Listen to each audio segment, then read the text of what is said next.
দুই হাত ভরে আশীর্বাদ করবেন এবং আমাদের মধ্যে ইতিমধ্যে আমাদের রানাঘাট দক্ষিণ বিধানসভা কেন্দ্রের উপনির্বাচনে বিজেপি প্রার্থী মনোজ কুমার বিশ্বাসের সমর্থনে প্রচারে বিধানসভার বিরোধী দলনেতা শুভেন্দু অধিকারী রোড শো ও জনসভায় জনজোয়ার।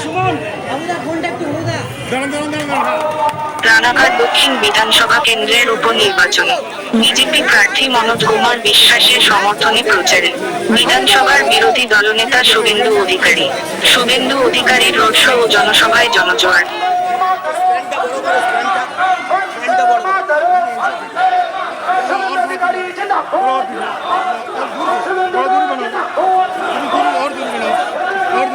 বছরের জন্য স্থায়ী সরকার দেশকে উপহার দিতে পেরেছি আপনাদের সাহায্যে। এই নির্বাচন পশ্চিমবঙ্গ বিধানসভার একটি উপনির্বাচন। তার কারণ হলো এখানে একজন লোকসভা ভোটে হেরেছেন, তাকে আবার তৃণমূল প্রার্থী করেছে দ্বিতীয়বার হারার জন্য। তার নাম মুকুলমণি অধিকারী। মাননীয় প্রার্থী, তিনি এত আদর্শবান, এত নীতিগত লড়াই করেন।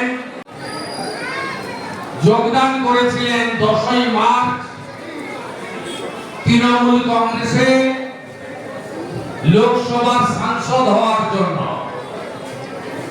সেদিন তিনি বিধায়ক পদ থেকে পদত্যাগ করেননি। তিনি সেদিন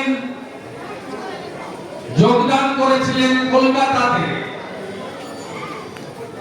কিন্তু তিনি তার বিধায়ক পদে আসীন ছিলেন।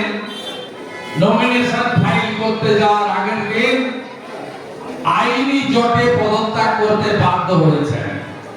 আমি জানি সাংসদের লোভে তিনি ওই দলে গেছেন। তার জাল আর গামছা দুটাই যাবে আগামী 10ই জুলাই। সাংসদ তো হলো না, আর কোনোদিনই হবে না। আর বিধায়কেরও প্রাক্তন বিধায়কের পেট ছাপিয়ে রাখুন ডাক্তার মুকুলমণি অধিকারী। যদি আপনাদের গুন্ডারা লুট করতে না পারে, পুলিশ যদি বুথ দখল করতে না পারে, যদি গণনা কেন্দ্রে আরামবাগের মতো কারচুপি করতে না পারে, এবারেও অর্ধ লক্ষাধিক ভোটে আপনাকে হারতে হবে এবং ভবিষ্যতে বলতে হবে আমি প্রাক্তন বিধায়ক ছিলাম।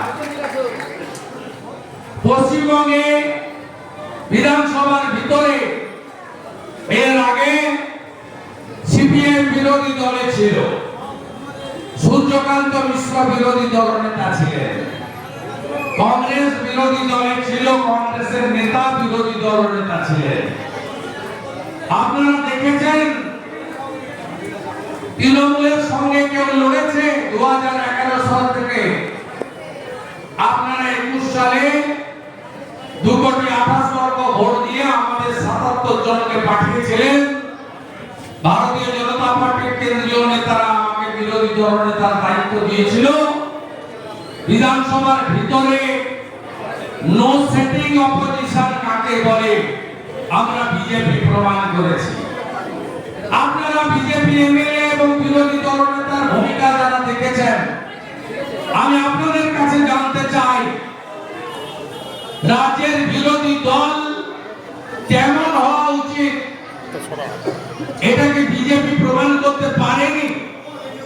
আপনারা এটা ভালো করে জানেন যে সরকারের সর্বক্ষেত্রে ব্যর্থতা, চুরি দুর্নীতি, সন্ত্রাসের বিরুদ্ধে ভারতীয় জনতা পার্টি একমাত্র দল নিষ্ঠার সঙ্গে লড়াই করেছে, আজও করছে।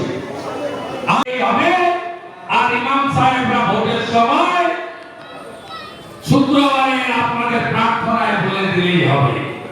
আমি আপনাদের বলবো জোর বাঁধুন। আপনারা জোর বেঁধে এবারে গত কয়েকদিনে যা যা ঘটেছে, নির্বাচনের পরে সন্ত্রাস হয়েছে, বিজেপির 15,000 কর্মী ঘর ছাড়া হয়েছে, বন্ধ করতে হবে হিংসা।